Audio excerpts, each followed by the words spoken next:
when Jason Sherman decided to start his own company to make beer from microcraft brewers more accessible. He never imagined that a federal government shutdown could affect his business. Until late December, everything was going as planned for the Brooklyn, New York-based company named TapRM. The company distributes beer to bars and restaurants. It also ships beer to residences. Home deliveries are made from the TapRM's original Rochester, New York, location. And it's just getting started on the third leg of the business, a Brooklyn storefront that will feature beer brands from around the country and the world. The store is leased and all set up. But there's a problem. The existing license TapRM has needs to be transferred from Rochester to Brooklyn in order to open. The company, with 2 full-time employees including Sherman, submitted an application to the Alcohol and Tobacco Tax and Trade Bureau in November. And then the shutdown happened. We were probably supposed to be approved 4 weeks ago now, yet I haven't heard anything, Sherman said. There's nobody to answer the phone right now.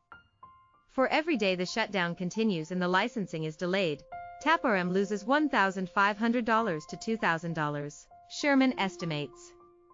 That's after the young businessman, 31, put in $250,000, including the inheritance he received after his parents passed away, into the company. It's only a matter of time before there's nothing left, because there's no revenue coming in from the retail store, Sherman said. Like many small business owners, Sherman has been caught off guard by how much the shutdown has impacted his bottom line. Especially if you don't work for the federal government. In fact, you don't work for anyone, you don't necessarily think it's going to have such a dramatic impact, Sherman said. That same sentiment is being felt by many other small business owners across the country, those who do not rely directly on the federal government for business, but have found themselves in the crosshairs of a political stalemate that could continue indefinitely. It's devastating, said Keith Hall, President and CEO of the National Association for the Self-Employed, whose members mostly include small businesses with few, if any, employees. Even if it's not chipping away at the income of a small business owner in Kansas, it is chipping away at their confidence that we can continue to move forward with the growing economy, Hall said. Aircraft delivery company Jet Test and Transport has also seen the effects of the shutdown, due to paperwork that can't be processed. The biggest part of the company's business, according to Managing Director Steve Giordano, is transporting aircraft without people or cargo on board. Jet Test operates the planes as an intermediate party, which requires a one-time authorization from the Federal Aviation Administration. Those authorizations are provided either directly from the FAA or through a designated airworthiness representative, or DAR. In a catch-22, the DARs report directly to the FAA, and the FAA inspectors who commission the DARs are unavailable. As a result, Jet Test flights that require special airworthiness certificates are completely unable to operate right now.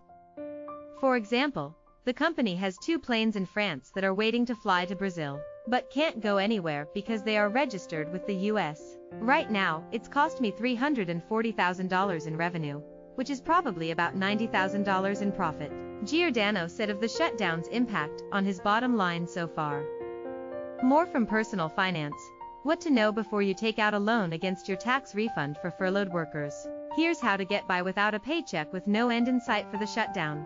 Thousands of federal workers file for unemployment. The Henderson, Nevada-based company, with 8 employees, can still fly foreign-registered planes. But about 80% of their business is FAA-related, Giordano said. We had a really good year last year, Giordano said. We can kind of ride that wave. If it drags on more than a month, it's definitely going to have an impact. Even if the shutdown ends today, companies like TapRM and Jet Test will likely still have to wait, as the respective agencies they're waiting on work through a backlog of paperwork.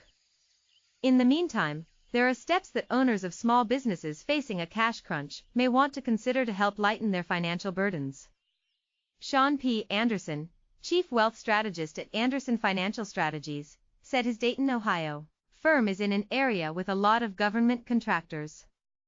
To start, businesses should look at increasing any existing lines of credit, Anderson said. That is because when you request that increase, the banks will look at your recent cash flows and payments. The sooner that you can get those increases approved, the better your financials look without having to key in on the concern that there may not be cash flow for an entire quarter for pieces of the business, Anderson said. In order to preserve the cash you still do have, try to hold off on making new purchases, Anderson suggested. That includes delaying vendor payments as long as possible, he said, which is usually about 60 days. If you take a distribution from your individual retirement account or other retirement plan, you have 60 days to pay it back. If you think that's a reasonable amount of time to recoup the money you plan to use, you may want to try it. But proceed with caution, said Ivory Johnson, founder of Delancey Wealth Management in Washington, D.C. Watch out for not having the money within 60 days, Johnson said. That's the gamble. What if you don't get paid within 60 days? Everyone needs to have at least 3 months' expenses in an emergency fund, Johnson said. And if you're a business owner, that needs to be at least 6 months. People are caught off guard, because they didn't think they would need an emergency fund for this, Johnson said. But this just goes to show who didn't plan for these events. Hall of the National Association for the Self-Employed said this should be a wake-up call for small business owners. Throughout 2019, find this as a reason to build a cash reserve, Hall said. Regardless of where you stand on political issues, it's important to let your congressional representatives know you are unhappy, Hall said. Let our congressional people know that we're upset about this, that this is not what we elected you for to go to Washington, and then just argue, Hall said. Our voice as small business owners and as Americans is really all that we can use in this process.